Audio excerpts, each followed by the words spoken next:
네, 안녕하십니까. 이것저것 남자 하잡시장입니다. 오랜만에 인사드리는데요. 최근에 백화점 팝업을 열심히 잘 마무리하고 왔습니다. 그래서 오늘은 백화점 팝업을 준비하는 과정에 대해서 이렇게 기록을 남기려고 좀 이것저것 알아봤는데 생각보다 그런 정보가 없어가지고 이번 기회에 A부터 Z까지 정리하는 영상을 만들어 보았습니다. 그래가지고 여러분들 이 백화점 팝업을 준비하실 때 정말 도움이 되는 영상이라 생각하니 끝까지 봐주시면 좋겠습니다. 사실은 올해 초에 백화점 팝업에 제안이 들어왔었는데 거절을 하고 있다가 다시 한번 제안이 들어와가지고 이번 기회에 한번 해보자 라는 생각이 들어서 진행을 했습니다. 백화점 팝업에 참가하는 방법은 두 가지가 있는 것 같은데요. 첫 번째로는 먼저 제안이 들어오거나, 두 번째로는 저희가 제안을 하거나 이렇게 진행이 됩니다. 저희 같은 경우는 제안을 받아서 했는데 저희 진행해 주셨던 업체 같은 경우 제안도 받는다 보니까 그걸 먼저 내가 생각이 있다면 제안을 하셔가지고 진행하시면 좋지 않을까 생각을 합니다. 좀 백화점 팝업에 대해서 업체마다 관여하는 백화점이 다르다 보니까 이런 정보 있는 분들은 댓글로 남겨주시면 정말 감사하겠습니다. 부스 준비 같은 경우는 한 30만원에서 40만원 선에서 부스 준비가 완료되는데 이 경우 거의 정석적으로 포맥스로 만든 부스입니다. 저희 같은 경우는 돈이 없다 보니까 간판만 포맥스로 하였고, 그리고 밑에는 현수막으로 진행을 했는데 현수막 같은 경우 상황에 따라서 비치다 보니까 너무 싸 보이고 좀 안 이쁜 게 있어서 포맥스로 하는 걸 추천드리나, 저희 같은 경우는 돈이 없어서 현수막과 포맥스를 이용해서 20만원 선에서 마무리가 되었다. 그 외에도 백화점에서 제공해주는 매대가 있고 백화점 매대 위에 저희가 10월 천 같은 거 준비를 하셔야 되고, 백화점마다 쇼케이스가 주는 데도 있고 안 주는 데인데 보통은 주는 것 같더라고요. 저희 같은 경우도 주는데 저희는 필요 없다고 했습니다. 서류 같은 경우는 저희는 세 가지가 요구했습니다. 첫 번째로는 한시적 영업 신고증이 필요했고, 두 번째로는 보건증, 세 번째로는 식품 표기가 필요했는데 그냥 작성해서 갖고만 있으면 되는 문제였습니다. 그런데 다른 데를 보니까 좀 큰 데 같은 경우는 자가 진단 검사라든지 영양 성분표라든지 이런 걸 전문적으로 요구하니까 어떤 것들이 필요한지는 미리미리 확인하시고 계약을 하시면 좋겠죠?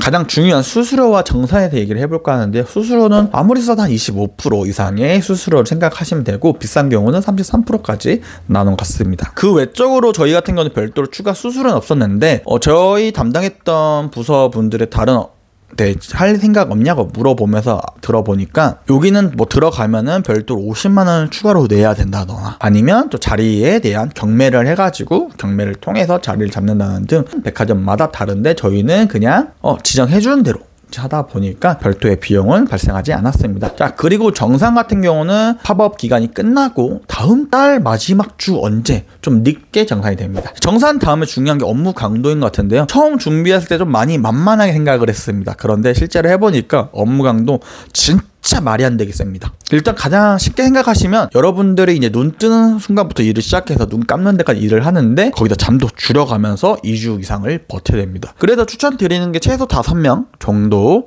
팝업 팀원이 있다면 좀 가장 안정적이지 않을까 생각을 합니다. 그래서 2명이서는 할 수는 있으나 정말 힘드니까 이 부분 참고하시면 좋겠습니다. 얼만큼 준비해야 되는지도 참 궁금하실 것 같은데요. 제가 보기에는 저희처럼 백화점에 사람이 많이 없는 경우에는 한 50만원 정도에서 준비를 하시는 게 맞는 것 같고, 그리고 오늘 유동인구가 있는 곳이면 100만원 선에서 준비를 하셔야 되는데 요것도 모르고 이제 저희는 한 30만원 선 이렇게 준비를 하다 보니까 미리미리 다 땡겨 쓰고 하다 보니 재료도 없어서 더 힘들고 그런 시기가 있었습니다. 그러다 보니 요 정도 좀 기준을 잡고 준비를 하시면 될 것 같습니다. 끝으로 정리를 좀 해보자면 저희 같은 경우는 상황이 너무 좋았습니다. 3명이서 팝업을 하는 자그마한 백화점 팝업인데요. 특히 저희 했던 그 기간에 이벤트와 홍보, 마케팅이 너무 잘 된 팝업 기간이다 보니까 장사가 너무 잘 될 수밖에 없었습니다. 그래서 다시 하라고 하면은 타 지역 온라인 택배를 하기 위해서 진행을 할 의향은 있지만 사실은 2번 다시 하고 싶지는 않다. 너무 힘들었기 때문에 2번 다시는 하고 싶지 않다는 게 개인적인 의견입니다. 그리고 팝업 기간 중에 육체적으로 힘든 것도 컸지만 정신적으로 스트레스가 좀 많이 큰 것 같습니다. 이번 팝업의 매출은 꽤 잘 나왔고 만족할 정도 저는 좋았지만 이게 앞뒤로 너무 잘 돼버리면 상대적 박탈감이 좀 컸던 기간이었습니다. 그리고 잘 되면은 헬이지만 진짜 못 되면 지옥이 따로 없는 게 팝업이 아닌가 싶을 정도로 여러분들은 준비 잘 하셔가지고 잘 마무리 하셔도 좋겠고, 저는 이만 물러가 보겠습니다.